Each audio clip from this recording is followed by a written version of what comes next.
కోనసీమ జిల్లా రామచంద్రపురం రెవెన్యూ డివిజన్లోని 3 మండలాలను తూర్పుగోదావరి జిల్లాలో కలపడాన్ని వ్యతిరేకిస్తూ పలు పార్టీల నేతలు కలెక్టర్ మహేష్ కుమార్కు వినతి పత్రం సమర్పించారు. ప్రభుత్వ నిర్ణయంతో రామచంద్రపురం ఆర్డీఓ కార్యాలయం కనుమరుగే అవకాశం ఉందని వైసీపీ ఇన్ఛార్జ్ సూర్యప్రకాష్ రావు అన్నారు. రామచంద్రపురం రెవెన్యూ డివిజన్ను అలానే ఉంచాలని కోరారు.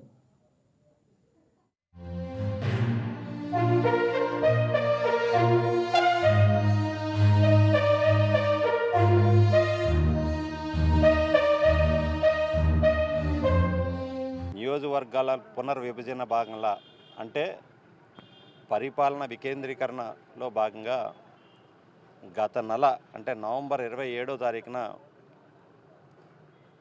గెజిట్ నోటిఫికేషన్ విడుదల చేయడం జరిగింది. ఏముందా గెజిట్ నోటిఫికేషన్ అంటే ఏదైతే రామచంద్రపురం రెవెన్యూ డివిజన్లో ఉన్నటువంటి 5 మండలాల్లో 3 మండలాలను అంటే మండపేట, రాయవరం, కాపిలేశ్వరవరం మండలం ఈ 3 మండలాలను రాజమహేంద్రవరం రెవెన్యూ డివిజన్లో కలుపుతూ ఈ కూటమి ప్రభుత్వం నారా చంద్రబాబు నాయుడు గారి ప్రభుత్వం గెజిట్ నోటిఫికేషన్ విడుదల చేయడం, దాని మీద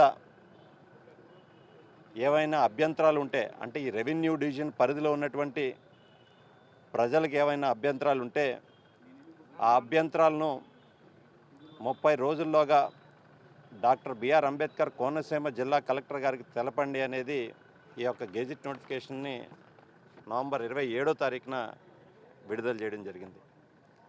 దీనిపై అభ్యంతరం తెలుపుతూ కేవలం వైఎస్ఆర్ కాంగ్రెస్ పార్టీయే కాదు, రామచంద్రపురం నియోజకవర్గంలో ఉన్నటువంటి అన్ని పార్టీలు దీనిపై అభ్యంతరాలు తెలుపుతూ ఈ నెల 12వ తారీఖున ఈ రెవెన్యూ డివిజన్తో పాటు ఉన్నటువంటి సబ్ డివిజనల్ కార్యాలయాలని ఎక్కడే కొనసాగాలని కోరుతూ ప్రజాభిప్రాయ సేకరణ కూడా చేపట్టడం జరిగింది. అందులో భాగంగా ఈరోజు డాక్టర్ బిఆర్ అంబేద్కర్ కోనసీమ జిల్లా కలెక్టర్ గారిని కలిసి ఉన్నటువంటి రెవెన్యూ డివిజన్తో పాటు సబ్ డివిజనల్ కార్యాలయాలని యథావిధిగా కొనసాగించాలనేది ప్రజల తరపున మేమందరూ కూడా అంటే ఇక్కడ ఉన్నటువంటి కేవలం అన్ని పార్టీలు కలిసి వచ్చి రిప్రజెంటేషన్ ఇవ్వడం అంటే ఒక విధంగా మనం ఆలోచించాల్సింది ఏంటంటే 5 మండలాలతో ఉన్న ఈ వీడియో మీకు నచ్చినట్లయితే లైక్ చేయండి, షేర్ చేయండి, మా ఛానల్కి సబ్స్క్రైబ్ చేయండి.